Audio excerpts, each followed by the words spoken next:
இயல் இசை நாடகம் என முத்தமிழாய் போற்றி கல்யாணி என்ற பெயரை கல்வி மணியாக மாற்றிக்கொண்ட அவர் தாய் தமிழ் பள்ளிகளை தொடங்கியவர். அது மட்டும் இல்லாமல் தமிழக கல்வியாளர், மனித உரிமை செயல்பாட்டாளர், பழங்குடி பாதுகாப்பு போராளி என பன்முகங்களாக திகழும் நல் பண்பாட்டாளர். அகரம் தொடங்கிய காலத்திலிருந்து நம்முடன் பயணித்து வருகிறார். கற்போம் கற்பிப்போம் என்பதற்கு எடுத்துக்காட்டாக விளங்கிய கல்விமணி கல்யாணி ஐயா அவர்களை சிறப்புரை வழங்க அழைக்கிறோம்.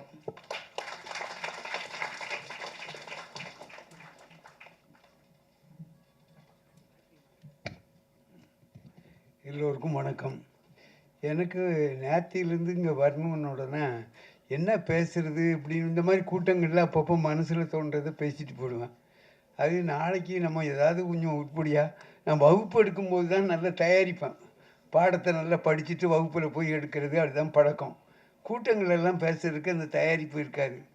ஆனால் நேற்று என்ன நினச்சேன்னாக்கா, இல்லை அங்கே அகரம் வாலண்டியர்ஸ்லாம் இருக்காங்க, கல்வியாளர்கள், அவங்களுக்கு இது ஏதோ நம்ம கருத்தை சொல்லி ஆகணும் அப்படிங்கிறதுக்காக உட்காந்து ஏதாவது குறிப்பு எடுக்கணுங்கிறதுக்காக ஒரு முயற்சி பண்ணேன். அதுவே இன்னைக்கு முழுக்க எனக்கு குழப்பத்தில் இருக்குது. எதை எப்படி சொல்கிறது, எப்படி சொன்னால் சரியாக இருக்கும் அப்படிங்கிறதுக்காக. அதனால் நீங்கள் எல்லோரும் முதல்ல அந்த ஒரு டென்ஷனாக இருக்கிறீங்க பாருங்கள், அது இருக்கக்கூடாது. முதல்ல நீங்கள் ஃப்ரீ ஆகிடும். ஏதோ இங்கே வந்து ஒரு பெரிய பெரிய கருத்துக்கள்லாம் சொல்ல போகிறாரு அப்படின்னு நீங்கள் நினச்சிங்கன்னா அது நல்லா இருக்காது. ஏதோ நம்ம கூட வந்து ஏதோ சில கருத்துக்களை சொல்கிறாருங்கிற அளவில் மட்டும் இருந்தால் போதும்னு நினைக்கிறேன். முதல்ல இந்த சிவகுமார் கல்வி அறக்கட்டளை ஒரு 45 வருஷம் எல்லாருமே சொன்னாங்க. அதுக்கப்புறம் அகரம் ஃபவுண்டேஷன் இது, அதில் வழிகாட்டிகள் இது எல்லா பாடங்களும் இருக்குது. அதனால் இப்போ ஒவ்வொரு தலைவர்களையும் எப்படிடா பாராட்டி பேசுகிறதுன்னே ஒவ்வொரு கூட்டங்கள்லேயும் அவங்கவுங்க கட்சி தலைவரை போட்டி போட்டு பாராட்டி பேசுவாங்க. அப்போ நம்ம எப்படிடா பாராட்டலாம் அப்படின்னு நினச்சேன். அந்த இது ஒரு வழிகாட்டி பல்கலைக்கழகம் அப்படின்னு சொல்லலாம்னு நினச்சேன். ஏன் நம்ம இப்படி ஒரு பேர் வச்சா என்ன? இதில் வழிகாட்டி அந்த மாணவர்களுக்கு பல்வேறு விதமான வழிகாட்டுதல்கள், எல்லா பாடமும் இருக்கும். ஒரு பல்கலைக்கழகம்னா எல்லா பாடமும் இருக்கும். அதே மாதிரி எல்லா பாடங்கள் படிக்கிற மாணவர்களுக்கும் வழிகாட்டுகிறார்கள். எங்கெங்கேருந்து வர மாணவர்களுக்கு எங்கே இடம் இருக்குது, அங்கே இருக்குது, இங்கே அவ்வளவு வேலைகள் இந்த வாலண்டியர்ஸ் எப்படி தான் செய்கிறாங்கன்னு தெரியல. அதுக்கு அதை நிறுவனர் இந்த பல்கலைக்கழகத்தின் நிறுவனர் நம்ம ஒரு சிவகுமார் ஐயா அவர்கள், அவங்க தான் இதை நிறுவியிருக்காங்க இந்த பல்கலைக்கழகத்தை. அதுக்கு அடுத்தால இதுக்கு ஒரு துணைவேந்தர்னு ஒருத்தர் இருக்கணுமா? துணைவேந்தர்னாவே ஒரு பிரச்சனை தான். அது வேறு அங்கே ஒரு பக்கம். இங்கே இதுக்கு துணைவேந்தர்னா நம்ம இவர் ஐயா நடிகர் சூர்யா அவர்கள் இதுக்கு துணைவேந்தராக இருக்கிறாங்க. பதிவாளர்னு இருக்கணும், ஒரு ரிஜிஸ்டார்னு அதெல்லாம் பார்க்கணும். அதுக்கு தான் ஜெயஸ்ரீ இருக்காங்க. அதுக்கப்புறம் பேராசிரியர்கள், துணை பேராசிரியர்கள், இதெல்லாம் வாலண்டியர்ஸ் எல்லாம் நீங்கள் எல்லாம் அதுக்கு பேராசிரியர்களாக இருந்து இதெல்லாம் நிர்வகிச்சுட்டு வரீங்க. அதனால் இதை நான் சொல்கிறது மிகைப்படுத்துறதுன்னு இல்லை, அது ஒரு கட்டணமில்லா பல்கலைக்கழகம். இந்த மாதிரி பணியை யார் செய்ய முடியும்? இது தமிழகத்திலும் சரி உலகத்திலும் சரி இப்படி ஒரு முன்மாதிரி வேறு எங்கேயும் கிடையாது. இதுதான் உண்மை. நிறைய பேர் உதவி செய்கிறாங்க, நான் அது இல்லைன்னு சொல்லல. ஆனால் அவங்க வேலை கிடைக்கிற வரைக்கும் அவங்க என்ன இது பண்ணணும், எப்படி பண்ணணும் அதுங்கிறதுலாம். அதை விட நான் அமெரிக்கன் காலேஜில் படித்தேன், அது ரொம்ப பெருமையாக எப்பவும் சொல்லுவேன். அவர் ஞானவேல் வந்திருக்கார், அவர் என்கிட்ட பேட்டியெல்லாம் எடுத்தவர். அது அமெரிக்கன் காலேஜில், அதில் அந்த motto of the college is not to produce result but to produce man அப்படின்னு போட்டிருப்பாங்க. மனுஷனை உருவாக்குறது தான் இந்த கல்லூரி நோக்கம் அப்படிங்கிறது. அதனால் அகரம் இந்த மனிதர்களை உருவாக்கணும். நிறைய டாக்டர்கள் இருப்பாங்க, சிசேரியனுக்காகவே நார்மல் டெலிவரியெல்லாம் சிசேரியானாக மாற்றி விட்டுருவாங்க. அப்படி டாக்டருக்கு நமக்கு வேண்டிய ரோடு போடணும். இன்ஜினியர் அது எப்படி முக்காய்ஞ்சி ஜல்லி போடுற இடத்துலலாம் சக்கையை கொண்டு போட்டு ரோட்டை இது பண்ணிக்குவாங்க. அப்படி இன்ஜினியர் நமக்கு ஒன்றும் தேவையில்லை. அப்போ அவர் மனிதர்களை உருவாக்கணும் அப்படிங்கிறதுல அந்த அடிப்படையில் அகரம் ஃபவுண்டேஷன் மனிதர்களை உருவாக்கிக்கிட்டு இருக்கு. அது மாதிரி நல்ல நிறைய குடும்பங்களில் மாற்றம் இதெல்லாம் செஞ்சுக்கிட்டு இருக்கு. இதில் பயணிக்கிறதுக்கு வாய்ப்பு எனக்கு ஏற்படுத்தி கொடுத்த ஞானவேல் அவங்களுக்கு தான். ஏன்னா அது அவர் முன்னால் என்னை பற்றி பேட்டியில் எடுத்து கொஞ்சம் புத்தகங்கள் எழுதியிருந்தார். அதை வச்சு எனக்கு அந்த வாய்ப்பு கிடைச்சிது. அதை நான் ரொம்ப பெருமையாக கருதுகிறேன் அகரத்தில். ஏன்னா எங்கேயாவது ஒரு போனாக்கா அகரத்தில் ஒரு மாணவர் பார்த்தாருன்னா உடனே அகரத்தில் வாலண்டியர்ஸ் இல்லைன்னா இந்த அகரம்னு சொன்னாவே நமக்கு ஒரு மரியாதை இருக்குது. இந்த இதில் போய்ட்டோன்னா ஏதாவது பத்திரிகை செய்தி, ஆமாம் உங்களை அகரத்தில் பார்த்தேனே அப்படிங்கிறாங்க. அது எனக்கு ரொம்ப மரியாதை கொடுக்குற ஒரு விஷயமா இருக்குது. அதுக்கு அடுத்தால எதை சொல்கிறது, இந்த தாய் தமிழ் பள்ளியை பற்றி சொல்லணும். நாங்கள் அங்கே போராட்டம்லாம் பண்ணி அது வந்து 1/8/2024 வெள்ளி விழா ஆண்டு வருது. வெள்ளி விழா ஆண்டு அதை நம்ம பெருமையாக சொல்லணும். இந்த பள்ளியை ஆரம்பித்தோம். அந்த பள்ளி 2000 ஒரு பள்ளி வளர்ச்சி எப்படி இருக்குன்னா 1/8/2006 போது 21 குழந்தைகள், 2005 101, 2010 143, 2015 195, 2019 213, 2024 265 மாணவர்கள். இன்னொன்று சொல்கிறேன், தமிழகத்தில் ஒரு செய்தி இதோடு சேர்த்து சொன்னேன். நான் புத்தகங்களை படிச்சுக்க மாட்டேன். நம்ம சிவகுமார் சார் மாதிரி அவர் நிறைய புத்தகங்களை வாசிப்பார். இன்னைக்கு கூட புத்தகம் கொடுத்துருக்கேன். நம்ம துறைக்கண்ணு என்ன இது பச்சைப்பா சார்கிட்டனுடைய செயலாளர் எழுதின புத்தகம். ஐயா அவர்கள் கட்டாயம் படிக்கணும். நான் பத்திரிகைகள் படிப்பேன். அந்த பத்திரிகையில் உள்ள செய்தி என்னென்னாக்கா, அண்மையில் இந்த காலை உணவு திட்டம், இந்த திட்டம்லாம் வந்திருக்குல்ல, அதில் இந்த புள்ளி விவரங்களை கொடுத்துருந்தாங்க. தமிழகத்தில் சராசரியாக அரசு பள்ளி, அரசு உதவி பெறும் பள்ளிகளில் படிக்கிற மாணவர்களுடைய எண்ணிக்கை அதிலிருந்து கணக்கு போட்டு பார்த்தேன். எவ்வளவுனாக்கா 59 பேர். தமிழகத்தில் 1லேருந்து 5 வரைக்கும் படிக்கிற மாணவருடைய எண்ணிக்கை சராசரி 59. ஆனால் தாய் தமிழ் பள்ளியில் 8 வரைக்கும் இருக்குது. ஆனால் 1 to 5 வரைக்கும் நம்ம பார்த்தோம்னா 147 பேர் படிக்கிறாங்க. அது தமிழகத்தினுடைய சராசரியை காட்டிலும் 2 மடங்கு, கிட்டத்தட்ட 3 மடங்கு இருக்குது. அந்த அளவுக்கு அந்த பள்ளி இன்னைக்கு வளர்ச்சி அடைஞ்சிருக்குன்னா அதுக்கு அகரம் முக்கியமான காரணம். ஏன் முக்கியமான காரணம்னு சொல்கிறேன்னா, அரசாங்கம் இவங்களுக்கு சம்பளம்லாம் ஒன்றும் கொடுக்கல, ஆசிரியர் சம்பளம்லாம் கொடுக்கல. அந்த சம்பளத்துக்கெல்லாம் மாதம் அவங்களுடைய உதவி இருக்குது. கட்டடம், இன்னைக்கு தாய் தமிழ் பள்ளியில் போய் பார்த்தீங்கன்னாக்கா கட்டட வசதி, ஒரு பள்ளிக்கூடத்தை பார்த்தா கட்டடம் கம்பீரமாக இருக்கணும், அதுக்கு இடம் இருக்கணும். சும்மா ஒரு குடிசை மாதிரி இப்படி வச்சுருவோம். பையன் அந்த பள்ளியில் படித்தேன்னு பெருமையாக வழியை பேசணும். அப்படி அந்த கட்டிடத்தில் அந்த தோற்றம் வருவதற்கு இதுவரைக்கும் 35 லட்சத்துக்கு மேலே கொடுத்து அந்த பள்ளிக்கூடத்துக்கு உட்கட்டமைப்பு பண்ணியிருக்கோம். அந்த உட்கட்டமைப்பு அது மாதிரி நிறைய பேர் உதவி செஞ்சுருக்காங்க. அதில் அகரம் அதே மாதிரி சக்தி மசாலா அவங்க ஒரு ஞானவேல் சொல்லி தான், எனக்கு அவங்களுக்கு சக்தி மசாலான்னு தெரியாது, அவர் சொல்லி அது மாதிரியா அவர் இப்படி பல பேர் செஞ்ச உதவி. திண்டிவனம் வேதவல்லியம்மாள் அறக்கட்டளை, இந்த ஊர் கூடி தேர் எடுக்கிறது, அதில் அகரம் ஃபவுண்டேஷனுடைய ஒத்துழைப்பு இது எங்களுக்கு ரொம்ப உதவியாக இருக்குது. இந்த நேரத்தில் இந்த தாய் தமிழ் பள்ளி ஏன் நடத்தணும் அப்படின்னாக்கா, இன்றைக்கி அகரத்தில் மாணவர்கள், இந்த பல்கலைக்கழக மாணவர்கள் சிறப்பாக இருக்கிறாங்க மற்றவங்களோட. இவங்க எல்லாருமே தாய்மொழியில் படித்தவங்க, அது எல்லாருக்குமே தெரியும். நீங்கள்லாம் எதில் படிச்சீங்க? ஹைஸ்கூலில் படிக்கிற வரைக்கும் தமிழ் வழியில் தான் படிச்சிருப்பாங்க. அப்படி அரசு பள்ளி மாணவர்கள் இவர்களுக்கு தான் முன்னுரிமை கொடுத்து நம்ம எடுத்தது. ஏழை எளிய மாணவர்கள், இன்றைக்கி ஏழை எளிய மாணவர்கள் யாரெல்லாம் கட்டணம் கொடுக்க முடியாத அவன் தான் தமிழில் படிக்கிறான். மற்றவங்கெல்லாம் தமிழில் படிப்பதையே கேவலமாக நினைக்கிற ஒரு மனப்போக்கு இருக்குது. இதனால் என்ன பாதிப்புனா, ஒரு சின்ன தகவல் இந்த இதில் கிடைக்கிறேன். அது 2001-2 தமிழகத்தில் உள்ள ஒரு அரசு தொடக்கப்பள்ளி இல்லைன்னா உதவி பெறும் பள்ளியில் சராசரியாக நீங்கள் எடுத்துக்கொண்டால் 128 மாணவர்கள் ஒரு பள்ளியில் படிச்சிருக்காங்க. இந்த கல்வி மானிய கோரிக்கை என்கிட்ட இருக்குது, கையில் வச்சிருக்கிறேன். ஆனால் இன்று அந்த மாணவருடைய எண்ணிக்கை 59 ஆயிடுச்சு. அப்படின்னா என்ன அர்த்தம்? அவ்வளோ பள்ளிகள்லையும் எல்லாரும் அப்போ 40 லட்சம் மாணவர்கள் அரசு பள்ளி, அரசு உதவி பெறும் பள்ளிகளில் 40 லட்சம் மாணவர்கள் படிச்சிருக்காங்க. இன்னைக்கு 20 லட்சம் மாணவர்கள் தான் படிக்கிறாங்க. பாதியாக குறைஞ்சிருக்கு. இந்த பாதியாக குறைகிறதுக்கு என்ன காரணம்னா, தமிழில் படித்தா எதிர்காலம் கிடையாது, தாய்மொழியில் படித்தா எதிர்காலம் கிடையாது அப்படிங்கிற. என் பேத்தி உங்கள் பள்ளியில் தான் முதல்ல படித்தா, இப்போ பாலிடெக்னிக்கில் லெக்சராக இருக்கிறா. நிறைய தமிழில் படித்தவங்க இன்றைக்கி அகரத்தில் உள்ளவங்கெல்லாம் தாய்மொழியில் படித்தால் நல்ல எதிர்காலம் இருப்பதற்கு அகரமே ஒரு முன்னுதாரணம். அகரத்தில் உள்ளவங்க எல்லாருமே தாய்மொழியில் படித்தவங்க. தாய்மொழியில் படித்தா நீ எது வேணாலும் பண்ண முடியும்.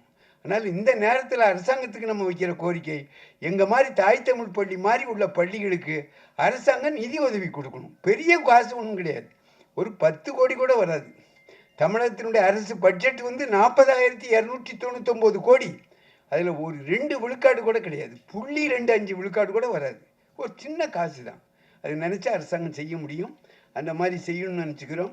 அதுக்கு அடுத்தால இப்போ பழங்குடியினருக்கு நாங்கள்லாம் அந்த காலத்தில் போராட்டம் பண்ணும்போது என்ன செய்வோம்னாக்கா, சாதி சான்று கொடு. சாதி சான்று பிரச்சனை வேறு யாருக்கும் கிடையாது, பழங்குடியினருக்கு தான். போலீஸ் வந்து என்ன செய்வாங்கன்னா, அவன் கண்டுபிடிக்க முடியாத திருட்டு வழக்கு. எங்கள் திருநெல்வேலி மாவட்டத்தில், நான் திருநெல்வேலி மாவட்டத்துக்காரன், அங்கே ஒரு பழமொழி உண்டு, கள்ளம் பெருசா காப்பாம் பெருசாம்பாங்க.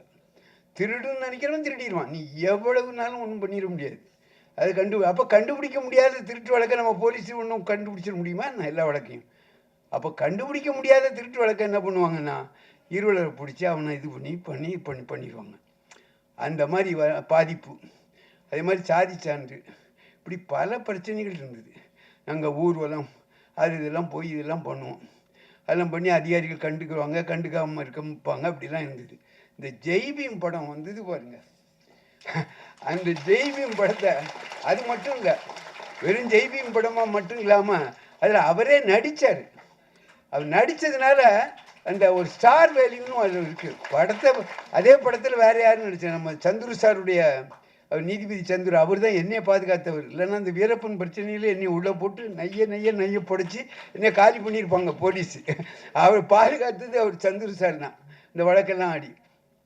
அந்த இதில் நடித்து அவ்வளவு நடிச்சதை பற்றி சொல்ல வேண்டியதில்லை, அவ்வளோ பிரமாதமாக இருந்தது. ஏன்னா அவர் சந்துரு சாரோட நான் நெருங்கி பழகினவன், என்னுடைய வழக்கெல்லாம் நான் நடத்தினவர். அதனால் அந்த இதில் நடித்து அந்த படம் போச்சுது பாருங்கள், ஓடிடி தளத்தில் உலகம் முழுக்க அந்த பிரச்சனை தெரிஞ்சு போச்சு. இப்போ நாங்கள் அதிகாரிகளை போய் தேடி போய் மனு கொடுக்கறது போக, உடனே அப்போ ஐயா தான் அந்த படத்தை பார்த்தது அவங்க முதலமைச்சர் குடும்பத்தோடு வந்து பார்த்த உடனே கரெக்டாக ஒரு 2 வாரத்தில் உடனே எது போட்டாங்க, ஒரு வானை போட்டு அதிகாரிகள்லாம் இருளர் குடியிருப்பை நோக்கி எங்கே இருக்காங்க தேடி வந்தாங்க. தேடி வந்து அவங்களுக்கு வீடு கட்டுறது எந்த இதுனாலும் நரிக்குறவர் இருளர், அதுதான் முன்னுரிமை. அப்படி வர்றதுக்கு காரணம் அந்த ஜெய்பீம் படம் தான். புரியுங்களா? அதில் வந்து அவங்களே அந்த படத்தை தயாரித்து எடுத்தது வந்து, இன்னும் இந்த போலீஸ் பிரச்சனை இதெல்லாம் இருக்குது.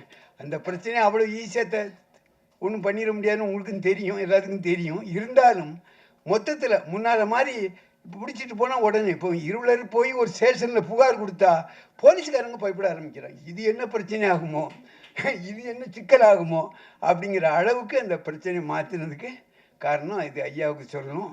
அதோட அந்த படத்தை தயாரித்தோட 1 கோடி ரூபா எங்கள் பழங்குடியில் உள்ள கல்வி அறக்கட்டளைக்கு ரூபா கொடுத்துருக்காங்க. நாங்கள் அதை வச்சு நாங்கள் பரிசு அளிக்கிறதெல்லாம் வகுப்பில் முதல் மாணவர் அப்படி இருந்தாலும் பரிசு அப்படி தான் கொடுத்து ஆகணும். பள்ளிக்கூடத்துக்கு முதல் மார்க்கு 2 மார்க்கு. ஆனால் நாங்கள் என்ன செய்வோம்னா, எங்களுக்கு கல்வி இதில் பழங்குடியினரில் எழுத்தறிவது ரொம்ப குறைவு. அந்த அடிப்படையில் நாங்கள் என்ன செய்வோம்னாக்கா, 10வது பொதுத் தேர்வு யாரெல்லாம் பாஸ் பண்ணியிருக்கானோ, எவ்வளோ மார்க் எடுத்தாலும் எல்லாத்துக்கும் பரிசு. +2 எவனெல்லாம் பாஸ் பண்ணானோ எல்லாத்துக்கும் பரிசு.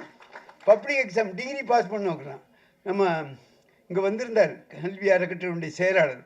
போன தடவை தீர்மானம் போடும்போது, சார் என்ன சார் நீங்கள், நான் திருநெல்வேலிக்காரன், கொஞ்சம் கஞ்சத்தனம், என்ன சார் நீங்கள் ரொம்ப கஞ்சத்தனம், திருநெல்வேலிக்காரங்க யாரும் இருந்தோம் கஞ்சத்தனம். 10வது பாஸ் பண்ணவங்கள 2000 கொடுப்போம் சார், +2 முடித்தவங்களுக்கு 3000 சார், டிகிரி முடித்தவங்களுக்கெல்லாம் 5000 கொடுக்கணும் சார். அப்படியெல்லாம் கொடுப்பதற்கு காரணம் வந்து நீங்கள் கொடுத்த அந்த ஒரு இந்த துறைகள் தான். புரியுங்களா? அந்த ரூபா வச்சுருக்கிறோம், பத்திரமா வச்சுருக்கோம், ஆடிட்டு இதெல்லாம் வச்சுருக்கோம். அது நிறைய பேர் டிவிலெல்லாம் இதை போட்டு இது பொய் பிரச்சாரம் பண்ணி அது விளம்பரங்க. விடுதி கட்ட போகிறோம், பழங்குடி இருளர் மாணவர்களுக்கு என்று 2 விடுதி கட்ட போகிறோம். அடுத்தாலும் அந்த விடுதியை நீங்கள் தான் வந்து தொடங்கி வைக்கணும். அந்த விடுதியை அந்த அளவுக்கு அது விரைவாக கட்டி முடிப்போங்கிறத இந்த நேரத்தில் சொல்லிக்கிறேன். அது ஒன்று அந்த தகவலாம் சொல்லிட்டோம். அதுக்கப்புறம் தமிழக அரசுக்கு சில கோரிக்கைகள் இந்த நேரத்தில் சொன்னால் சரியாக இருக்கும்னு நினைக்கிறேன். ஏன்னா அங்கே இப்போ இல்லம் தேடி கல்வி இதிலெல்லாம் நம்ம அகரம் கல்வி அறக்கட்டளையில் உள்ள நம்ம ஜெயஸ்ரீ போன்றவர்கள், ஷில்பா போன்றவர்கள்லாம் அரசாங்க அதிகாரிகளோடு நெருக்கமாக இருந்து பணி செஞ்சுட்டு இருக்காங்க. அதனால் இங்கே நான் கோரிக்கை வைக்கிறது அரசாங்கத்துக்கு கோரிக்கை வச்ச மாதிரி தான். அந்த அடிப்படையில்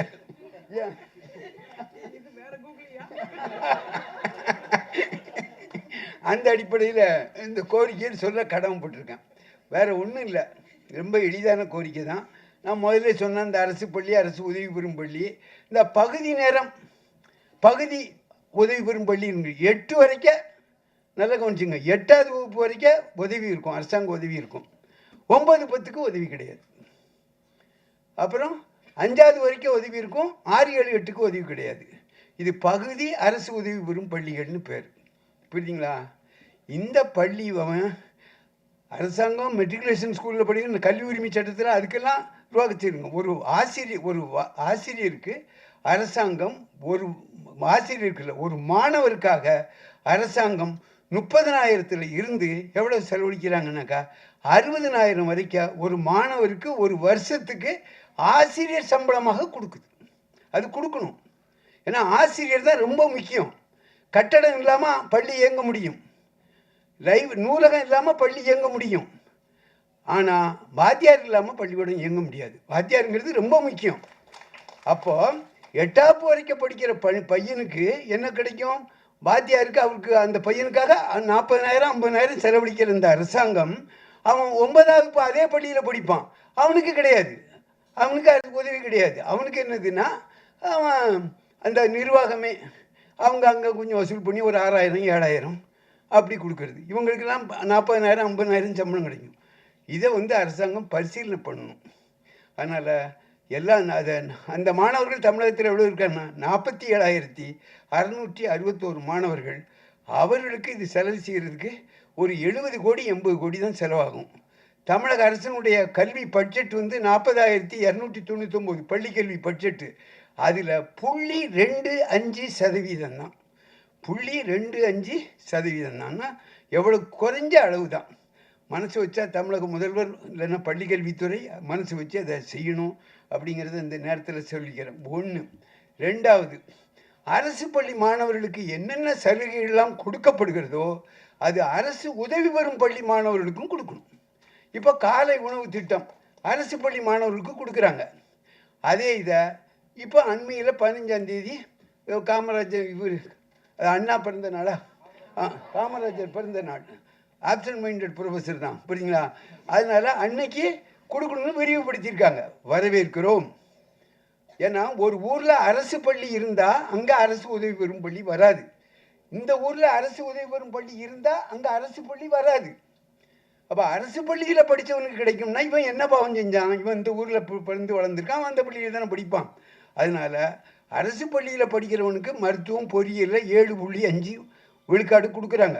அதுவே இந்த கமிஷன் என்ன சொன்னாங்கன்னா, அவர் பேர் கலையரசன் குழு அறிக்கை, நாட் லெஸ் தேன் 10%. 10 விழுக்காட்டுக்கும் குறையாமல் கூட்டி கொடுக்கலாம். ஆனால் 7.5 தான் கொடுத்தாங்க. அதை 10 விழுக்காடாக கொடுக்கணும். அதே மாதிரி அரசு உதவி பெறும் பள்ளி மாணவர்களுக்கும் அவருடைய எண்ணிக்கைக்கு தகுந்தபடி அவங்களுக்கு ஒரு 6 விழுக்காடு 7 விழுக்காடு அவங்களுக்கும் கொடுக்கணும் அப்படிங்கிற ஒரு கோரிக்கையை இந்த நேரத்தில் சொல்கிறேன். அதுக்கப்புறம் கல்வியை தாய்மொழியில் படிக்கலாம். நானே திருவண்ணாமலைக்கு போயிட்டு இருந்தேன். அங்கே பெரிய பட்டிமன்றம் நடந்தது. என்ன பட்டிமன்றம்? மருத்துவத்தை தமிழில் சொல்லிக் கொடுக்க முடியுமா முடியாதா? கொடுக்கலாமா? யார் நடத்துறது? மருத்துவர்கள், மருத்துவ கல்லூரியில். அதில் எல்லாரும் கடைசியில் நீதிபதி என்ன முடிவு எடுத்தார்னா மருத்துவக் கல்வியை தமிழில் கொடுக்க முடியும் என்று சொன்னார்கள். ஆமாம், கொடுக்க முடியும்னு முடிவு சொன்னாங்க. அங்கே மருத்துவர்கள் தான் எல்லோரும் இருந்தாங்க. நரேந்திரன் டாக்டர்லாம் இருந்தார். இப்போது நம்ம நாடு எந்த அளவுக்கு வளர்ச்சி அடைஞ்சிருக்குன்னு பாருங்கள். சுதந்திரம் அடைஞ்சு இவ்வளவு நாள் ஆயாச்சு. இப்போ தான் மத்திய பிரதேசத்தில் இந்திய ஆட்சி முடிங்கிறான். ஏண்டா இந்தியில் மருத்துவம் சொல்லி கொடுக்கலாம்ல, நீ இன்னும் கொடுக்கல. மத்திய பிரதேசத்தில் இந்த வருஷம்தான் ஆரம்பிச்சிருக்காங்க, சுதந்திரம் கிடைச்சி இவ்வளவு ஆண்டுகளுக்கு பிறகு. ஆனால் ஏற்கனவே இலங்கையில் அங்கே மருத்துவத்தை தமிழில் சொல்லிக் கொடுக்குற ஒரு முயற்சி இருந்திருக்கு. அதனால் தமிழக முதலமைச்சரும் இவர் சுகாதார அமைச்சரும் அப்படி ஒரு மருத்துவ கல்வியை சென்னையில் அதுக்குன்னு ஒன்று இது போட்டு விரைவிலே நாங்கள் ஆரம்பிச்சிடணும்னு அறிவிச்சிருக்காரு.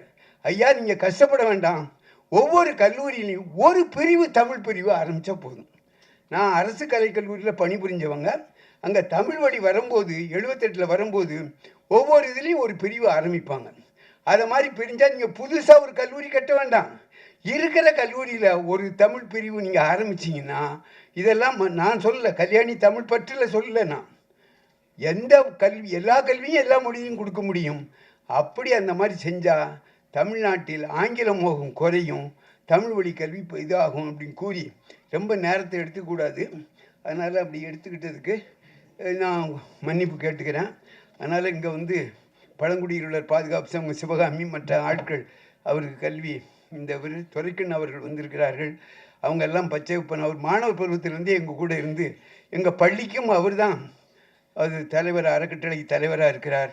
இன்னைக்கு பச்சையப்பா அறக்கட்டளை 85,000 கோடி சொத்துள்ள அந்த அறக்கட்டளையும் இன்னைக்கு அவர் செயலாளராக இருந்து பணியாற்றி கொண்டிருக்கிறார். அவர் எழுதின அந்த புத்தகம் தான், அதாவது என்ன, நிற்க அதற்கு தக, ஞானவேல் தான் அதுக்கு அந்த பெயரை வச்சார். அந்த புத்தகத்தை பற்றியும் இங்கே பேசி நான் விடைபெற வாய்ப்பு அதை அறிமுகப்படுத்தி சொல்லி விடைபெறுகிறேன். வணக்கம். ஏதாவது தவறு இருந்தால் மன்னிக்கிறேன்.